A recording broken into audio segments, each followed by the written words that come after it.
morning mga palangga! So gagawa ako ngayon ng siopao. It's my first time to make a siopao. So naghahanap-hanap muna ako ng recipe dito. Pero my eye is on the kawaling Pinoy recipe. So tinitingnan ko lang yung video niya dito. Pero alam niyo naman ako, hindi talaga ako nagpa-follow ng recipe. So itong kawaling Pinoy na recipe, siya yung parang kukunan ko ng inspirasyon. Pork yung ginamit niya dito. So, hindi ako gagamit ng pork. Gagamit ako ng chicken. Walang signal dito sa kitchen. Kakainis. Merong signal pero mahina yung wifi ba. Si Mr. sobrang busy ni Mr. Tingnan niyo. Yan. Mga chassis yan. Nilalagay niya yung chassis sa truck para i-galvanize. Hinaan ko lang yung apoy dito. So, at current time, napapaboil din ako ng itlog. So, let's begin. Gusto ko lang ipalala sa inyo na hindi po ako expert dito. So, kung may mali man akong nagawa, papasensyahan nyo na po. So, combined milk, yes, 2 tablespoon sugar and salt, right? Yes.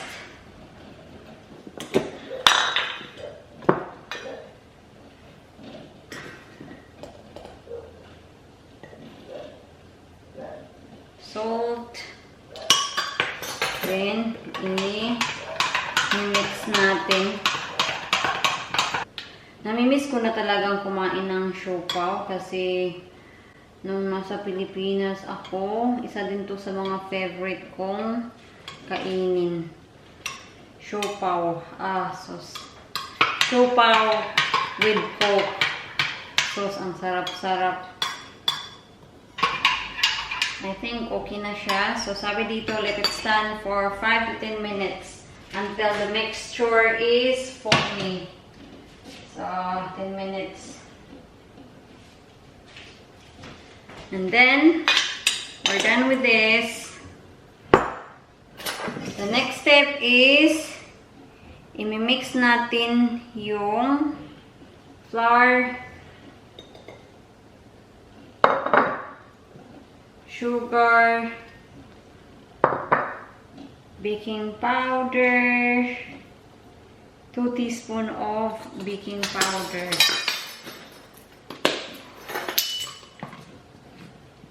I hope lang talaga na magustuhan to ni Mr. Ipapatry natin to kay Mr. and see kung ano yung say ni Mr.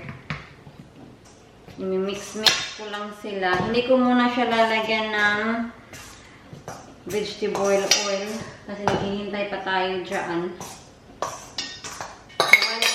Siguro tayo, no? Mag-move on din tayo sa ating chicken para feeling natin.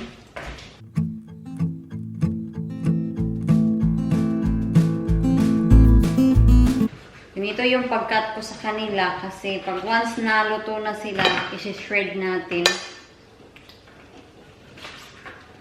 Hugasan ko muna, ha? So, lalagyan ko lang siya ng cayenne pepper. Oops.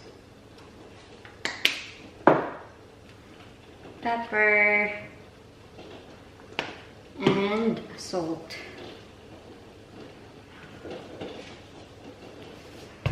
Tansya-tansya na lang yung yung seasoning. Yan, mainit na yung kawali natin.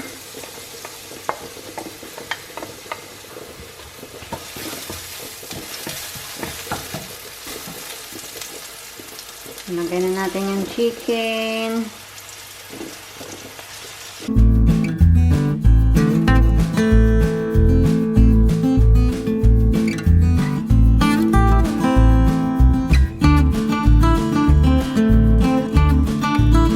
Mag-add na tayo dito ng vegetable oil.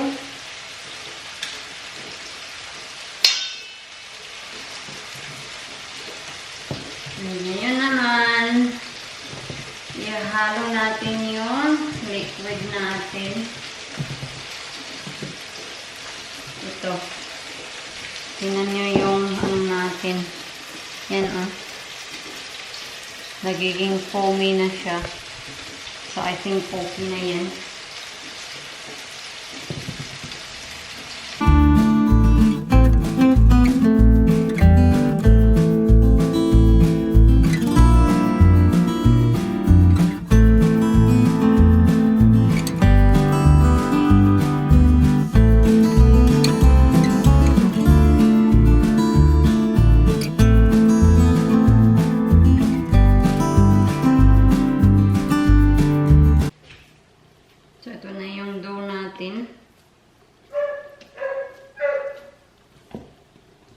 Iwan natin dyan.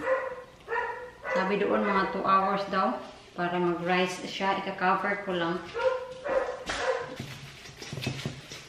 So, yung oras dito is 10:13 na ng umaga. So, hintayin natin siya mag-rise. And then, mag-move on tayo sa ating chicken. Kasi luto na yung chicken natin. So, isi-shred natin yung chicken.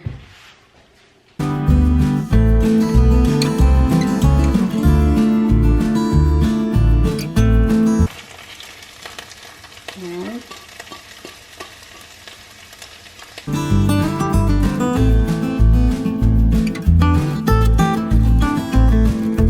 And then, lalagyan ko siya ng corn flour.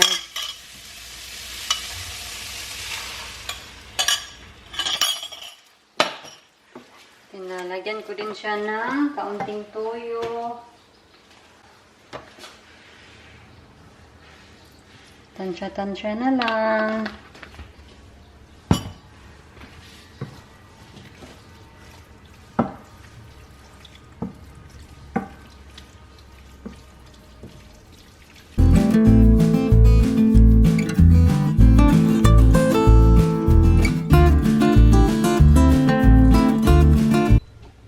Magla-laundry muna ako while naghihintay tayo sa ating dough kasi yung dough na lang yung hinihintay natin para umalsa.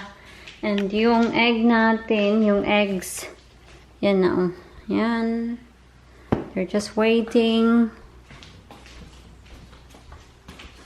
And yung chicken natin, yan. So, magpa-plancha muna ako kasi sobrang daming planchahin kasi na-imbak sila. Last week pa yan. Naalala nyo yung nag-laundry ako? Nandito pa din. See? Gabundok yung ating planchahin. 2 hours is up and ito na yung dough natin. Umalsa na siya. So, naglagay ako dito ng cling film.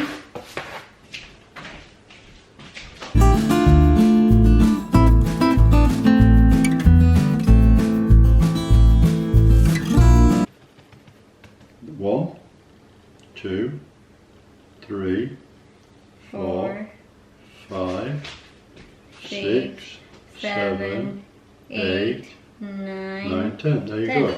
Good.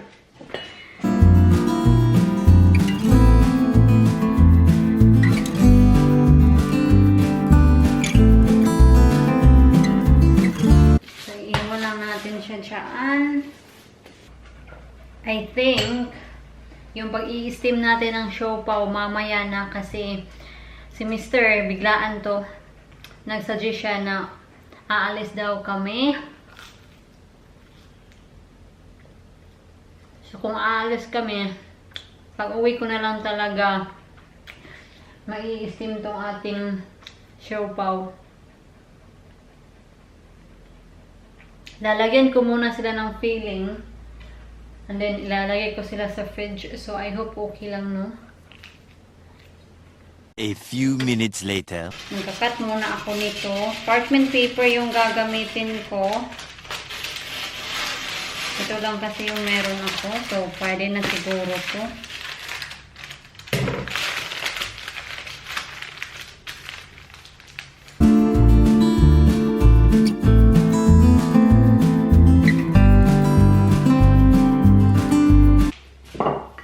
Alright, magsisimula na tayo. Sabi doon na, you need sa gilid daw para yung gitna. Take pa yung gitna.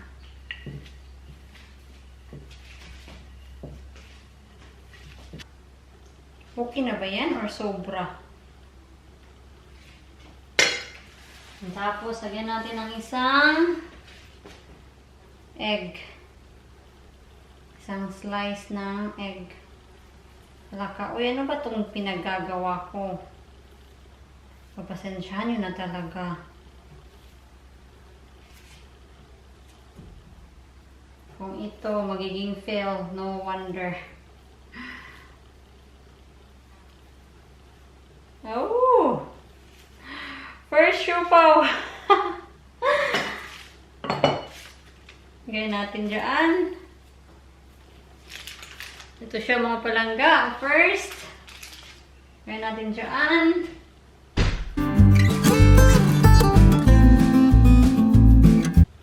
Oh, that's a lot better. Yung isa kasi parang napasobra ba yung ating unang siopao, parang napasobra yung laman niya.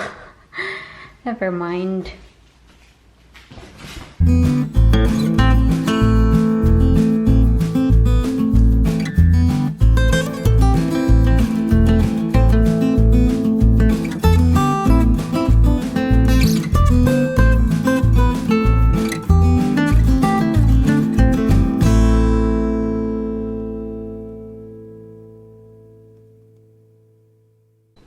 So, ito na yung siopao natin. Yan na. Ito, medyo malalaki sila compare dito. Lalo na sa gitna. Oh, ito yung pinakaunang ginawa natin. Ang laki-laki. But it's okay. They look okay naman. Yung bun natin, hindi ko na lang siya i-fridge. Iiwan ko na lang siya dito. I hope okay lang talaga siya. Hindi ko kasi alam kung kailan kami makakabalik. Yung oras dito is 1:05 na. So, hopefully, makauwi tayo ng bahay mga before 3. I don't know. I'm not being realistic with that. But, let's see na lang. So, ito na mga It's just on palangga. -1 though, alright? -1. No, it's not as cool as you think. So, ito na yung mga outfit namin pang summer. I feel so naked. Kasi, tingnan nyo. But, never mind. Mainit kasi. Yung temperature is 29 degrees.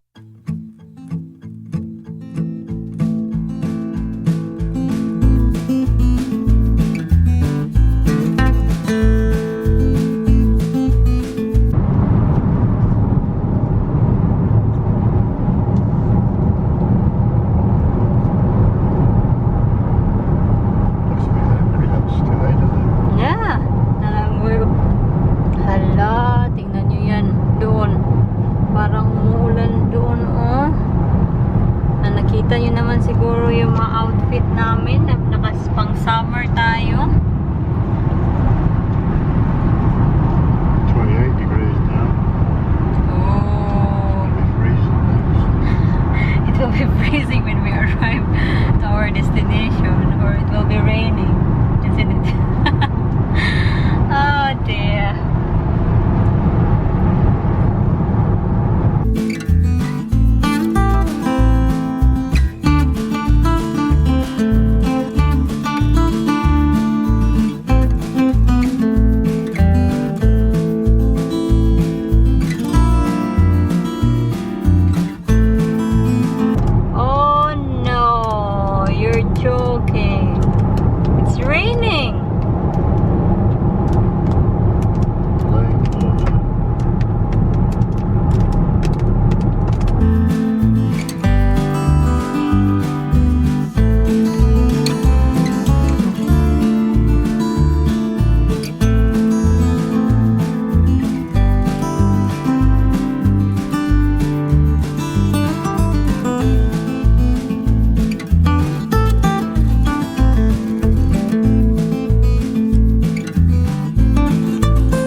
weather ng UK.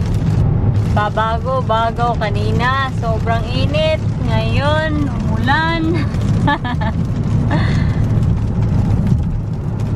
Way! Sunshine. Sunshine! OMG! Nag-sunshine, umulan, and then, ewan ko na lang talaga.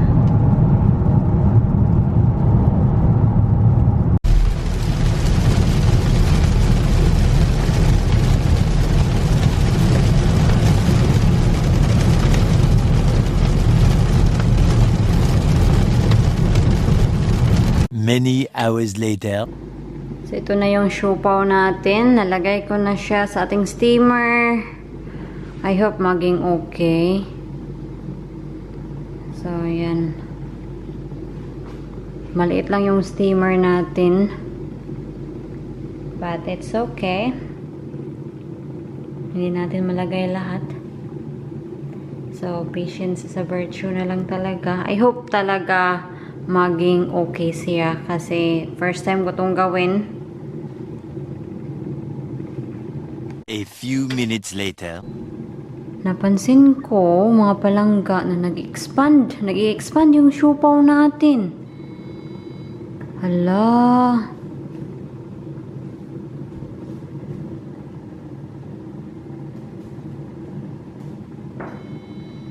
na.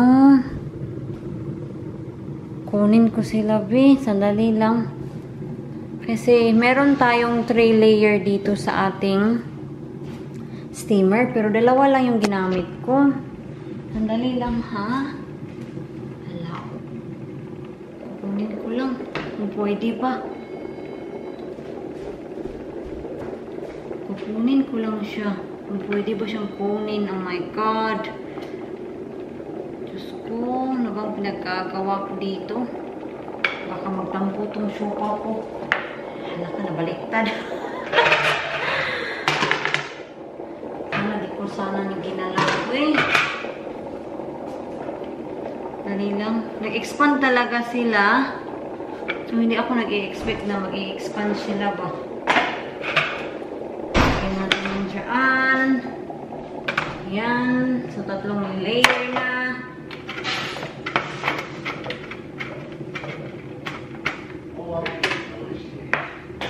There you go. Thank you. A small one. I hope you like this, hon. Oh, no, you know. No, you need to try. Of course you're allowed. Parang ang dilim-dilim ata. Yan.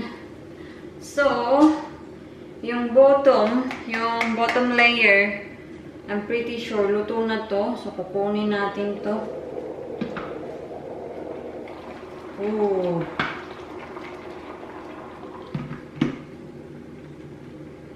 So, I'm just wondering, paano siya i-check na luto siya? Pasensyahan na talaga. Hindi talaga ako expert dito.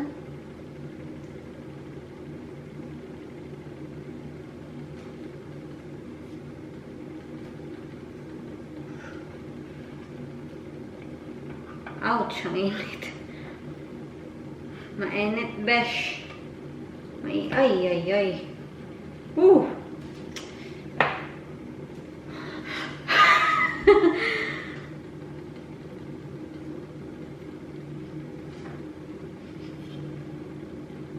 Naamoy-amoy ko. Well, dito, sa bottom layer natin, tingnan nyo. Yan. Ito siya. Naging open siya. So, I think that's the indication na luto siguro, no?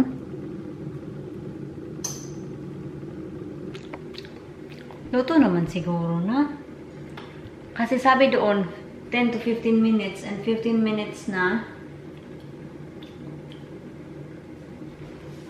Yeah, I'm pretty sure mga palangga, luto na to.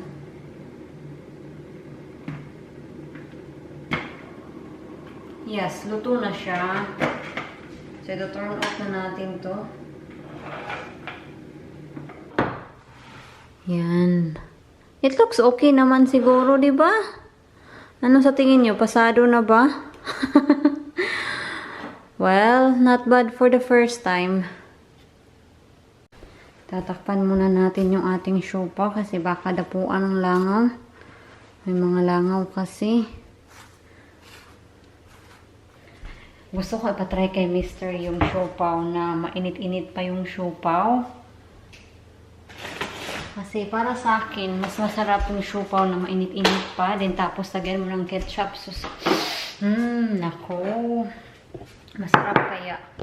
Pero wala pa ako sa mood tumikim ngayon kasi busog pa ako kasi katatapos na talaga namin kumain ng hapunan namin. And then nag-pudding kami kanina. Nag-yogurt ako and fruits. And hindi ako rin sure kung si Mr. try ba niya. Kung itatry niya, maghahati na lang kami. Pero hindi ko pa siya matanong kasi meron pa siyang kausap sa phone niya. So, ayun. Nagko-coffee lang muna ako. Smells very yeasty. Whoa. Whoa. We need to try them. Just need one. What do you think? Did you put tomato sauce on it? Yeah. I think you need to. It's good. So, si Mr. papalabasin lang niya yung mga girls. Yung pagbalik niya, itatry daw niya. So, sabi niya, i-prepare ko daw. So, titikman natin yung maliit dito. Titikman natin ko. I hope kung gustuhan ni Mr.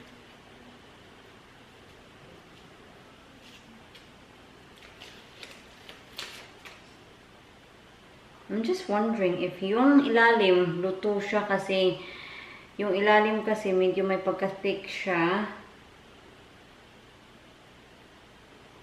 Yung iba, binabalatan nila before nila kinakain.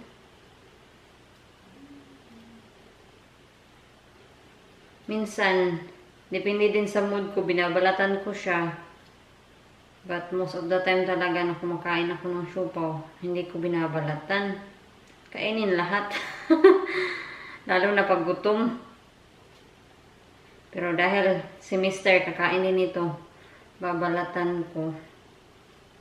Nung nasa Pilipinas ako, siopaw at coke. Ito yung kinakain ko. Ang sarap. Yan na, nabalatan na natin.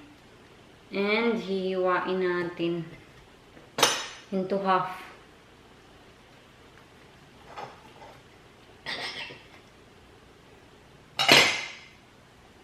Fluffy naman siya. Yan. And then, lalagyan natin ng ketchup dito. Bibigyan ko muna kayo ng closer look ha sa ating siopaw.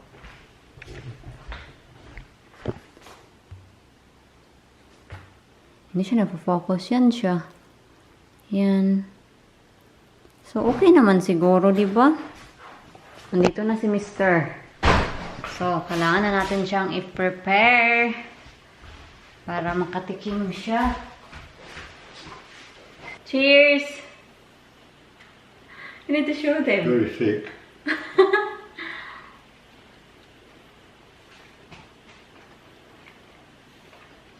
Makanya siya. It just tastes like a siopaw.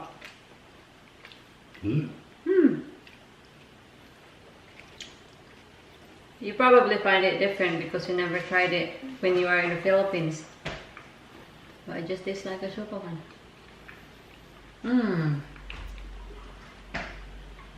I would say Yeah. black pepper and some more salt in it. Really? But do you like it? Sea salt though. You like it? It's alright. So, if you rate it, what do you think? Since it's your first time that you eat the siopaw. It's a difficult one really because If I'd eaten them when I was hungry, I'd be like, Because I've just not long had my tea, I would say, yeah, they're okay, and you know, I would try again. But need more a bit of seasoning. Definitely want some seasoning.